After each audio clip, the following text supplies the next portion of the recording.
शीर्षक सच्ची मित्रता का अनमोल पाठ। कहानी। बहुत समय पहले की बात है। एक सुंदर गांव था जिसका नाम सुंदरवन था। ये गांव हरे भरे जंगलों और नीले नीले झरनों से घिरा हुआ था। इस गांव में विभिन्न प्रकार के जानवर रहते थे जो आपस में मिलजुल कर रहते थे। गांव के जानवरों के बीच गहरी दोस्ती थी, लेकिन उनमें से दो सबसे अच्छे दोस्त थे, नन्हा खरगोश चिंटू और चतुर गिलहरी मिंटी। चिंटू एक छोटा सा खरगोश था जो हमेशा खुश और चंचल रहता था। उसकी बड़ी बड़ी आंखें और फुर्तीली चाल उसे और भी प्यारा बनाती थी। मिंटी, दूसरी ओर, एक तेज और चालाक गिलहरी थी जो हमेशा अपने दोस्तों की मदद के लिए तैयार रहती थी। दोनों की दोस्ती गांव में मशहूर थी। वे हर समय साथ रहते, खेलते और नई नई खोज करते। एक दिन गांव में एक बड़ी समस्या आ गई। गांव के सबसे बड़े और सबसे पुराने पेड़, जिसे सब जीवन वृक्ष कहते थे, अचानक सूखने लगा। ये पेड़ गांव के सभी जानवरों के लिए बहुत महत्वपूर्ण था क्योंकि इससे उन्हें फल, छाया और औषधियां मिलती थीं। सभी जानवर इस समस्या से चिंतित हो गए और सोचने लगे कि इस समस्या का समाधान कैसे किया जाए। चिंटू और मिंटी ने मिलकर यह फैसला किया कि वे जीवन वृक्ष को बचाने के लिए कुछ करेंगे। वे दोनों अपने दोस्तों के साथ मिलकर गांव के बुद्धिमान उल्लू धीरज से मिलने गए।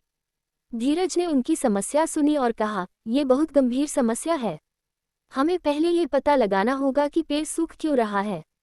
शायद हमें जंगल के किनारे स्थित उस प्राचीन गुफा में जाना चाहिए जहां जड़ी बूटियों और औषधियों के बारे में लिखा हुआ है।" चिंटू और मिंटी ने धीरज की बात मानी और प्राचीन गुफा की ओर चल पड़े। रास्ते में उन्हें कई कठिनाइयों का सामना करना पड़ा। उन्हें गहरी खायां पार करनी पड़ी, तेज धारा वाली नदियां पार करनी पड़ी और घने जंगलों से गुजरना पड़ा। लेकिन उन्होंने हार नहीं मानी और अपनी मंजिल की ओर बढ़ते रहे। जब वे प्राचीन गुफा पहुंचे तो वहां उन्होंने कई पुराने और धूल से भरे दस्तावेज पाए। मिंटी ने एक दस्तावेज को ध्यान से पढ़ा और पाया कि जीवन वृक्ष को बचाने के लिए एक विशेष औषधि की जरूरत है जो केवल सुनहरी फूल से बनाई जा सकती है। ये फूल केवल पहाड़ की चोटी पर खिलता है जो गांव से बहुत दूर था। चिंटू और मिंटी ने निर्णय लिया कि वे उस सुनहरी फूल को लाने के लिए पहाड़ की चोटी पर जाएंगे। ये सफर बहुत मुश्किल था, लेकिन उनकी मित्रता और संकल्प ने उन्हें मजबूती दी। वे पहाड़ की चोटी की ओर चल पड़े।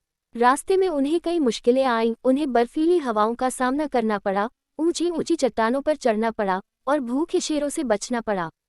लेकिन वे डरे नहीं और एक दूसरे का हौसला बढ़ाते रहे। आखिरकार वे पहाड़ की चोटी पर पहुंचे और उन्हें वह सुनहरी फूल मिल गया। उन्होंने जल्दी से फूल को तोड़ा और गांव की ओर लौट पड़े।